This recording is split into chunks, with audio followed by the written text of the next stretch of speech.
Что остается во мне после окончания богослужения?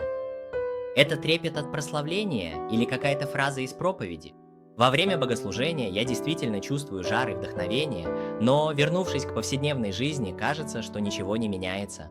Поэтому некоторые люди иногда говорят так: богослужение хорошее, но реальность другая. Богослужение — это место, где мы исповедуем, что Бог наш Господин. Это момент, когда мы приносим не просто эмоции, а всю свою сущность. Причина, по которой жизнь не меняется после богослужения, в том, что мы участвовали в нем лишь как в ритуале. Если наш центр не был обращен к Богу, то останется только трогательное чувство, а послушание исчезнет. То, что действительно должно остаться в нас после богослужения, это направление нашей жизни перед Богом. Надеюсь, вы сами посмотрите на себя и задумаетесь, живете ли вы сегодня так, как исповедовали на богослужении. Вот это и есть настоящий плод богослужения.